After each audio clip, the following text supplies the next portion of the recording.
kayak ini nih, Masjid Al Hidayah ya. Ada aturannya nggak? Ada dong. Berapa tahun ketua DKM jabatannya? Ya kan begitu. Bagaimana sistem seleksi ketua DKM itu? Iya, apa namanya itu? Panja. Ada. Tugasnya apa-apa? Jelas. Nanti kotak infak yang muter tiap Jumat itu siapa yang pegang kunci? Siapa yang menyimpan? Ada aturannya, nggak bisa. Setuju nggak begitu? Nah, ya kalau nggak ada aturan ya gimana? Nah, oke, ini satu poin. Hidup harus punya undang-undang, punya aturan. Kita harus punya visi dan misi, punya platform, punya gagasan, punya cita-cita, punya tujuan yang jelas. Gitu. Nah, pertama dari poin ini juga, pertama satu, Anda harus mengerti betul aturan-aturan hidup itu. Sudah punya aturan, punya kaidah-kaidah, ngerti gak kaidah-kaidahnya? Harus ngerti. Banyak orang hidup beragama, hidup bernegara, hidup bermasyarakat, tapi dia tidak mengerti aturan-aturan itu. Baru saja tadi sebelum berangkat ke sini nih, ada panitia pembangunan masjid. Dia nanya, Buya, ini kayu-kayu kusen-kusen bekas masjid yang lama ini gimana, boleh nggak dimanfaatkan lagi? Ya boleh, bilang. Kata Pak lebihnya, katanya dikubur aja. Artinya tidak boleh dijual, tidak boleh dipakai untuk apapun. Karena di kitabnya itu bunyinya bahwa wakaf itu tidak boleh diperjualbelikan. Saya bilang, ilmu dari mana? Ya, sisa-sisa bangunan masjid kusen kayak masih bagus-bagus, gendeng dikubur. Ini ilmu dari mana gendeng dikubur nih? Nah, itu kan berarti dia ingin mentaati peraturan tapi tidak tahu aturannya, tidak mengerti. Tidak sedikit banyak orang yang ingin menjalankan sholat tapi tidak mengerti aturan sholatnya. Masa lagi sholat garuk-garuk begini-begini. Iya, sampai ada yang kentut saja nggak tahu dia batal tuh. Terus saja sholatnya. Jadi kita mesti tahu aturan-aturan semacam itu. Dan ini memerlukan waktu panjang untuk mengerti aturan-aturan itu. Sebab seseorang masuk dalam wilayah apapun, kalau tidak tahu aturannya, persis kayak masuk hutan belantara, nggak tahu jalan, nggak tahu arah. Tetapi nanti ketika kita ini belajar mengerti aturan, tolong jangan fokus hanya persoalannya boleh atau tidak boleh, bukan hanya haram atau tidak haram. Saya sudah capek mendengarkan orang setiap ada persoalan baru ujung-ujungnya hukumnya bagaimana, hukumnya boleh atau tidak. Nongol TV, bagaimana hukumnya TV. Nongol HP, bagaimana hukumnya HP. Nongol internet. Sampai piano, bagaimana hukumnya. Sangat melelahkan. Masa Islam hanya terbatas boleh atau tidak boleh?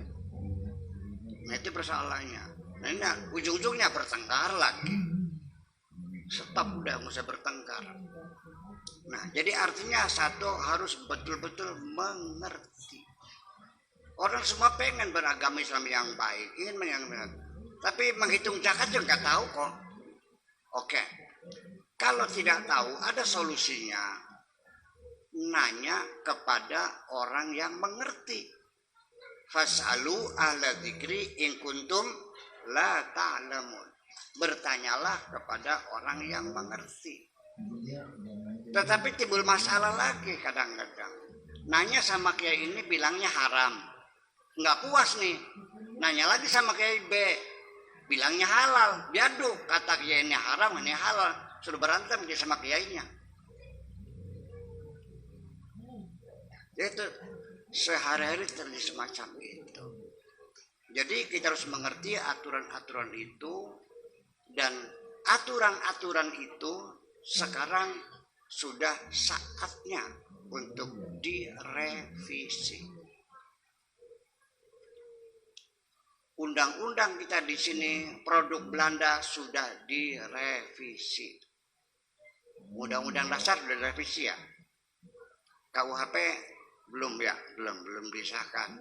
Tapi sudah ada keinginan merevisi. Sebab kita tahu aturan, tetapi aturannya sudah tidak sesuai dengan kondisi sekarang ini. Dikiranya umat Islam itu kalau fikih itu adalah agama yang tidak boleh direvisi. Nah itu jadi masalah. Kalau sholat mah nggak usah direvisi dah, ya kan? Tajwid nggak usah direvisi. Tapi ketika fikih yang berhubungan dengan persoalan pidana, perdata, sosial dan sebagainya, ya sudah perlu direvisi. Pengen tahu Bu, apa kira-kira hukum-hukum fikih yang perlu direvisi lagi?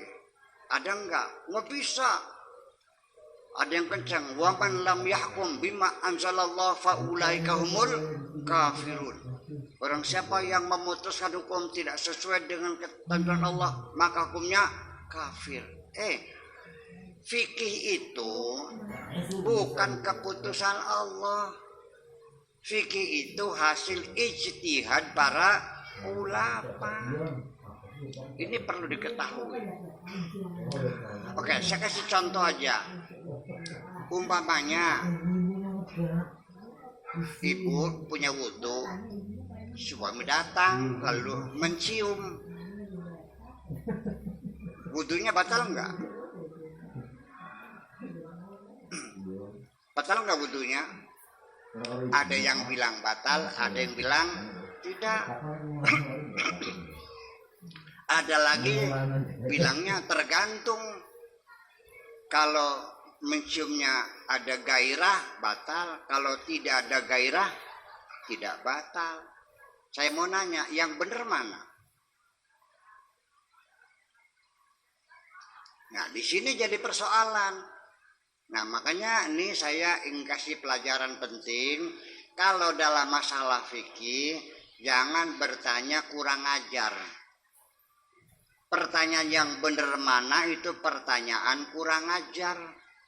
Sebab apa? Nanti jawabannya mesti menyalahkan orang lain. Kalau bilang yang benar batal, berarti yang bilang tidak batal tidak benar. Ini kita masih memahami aturan.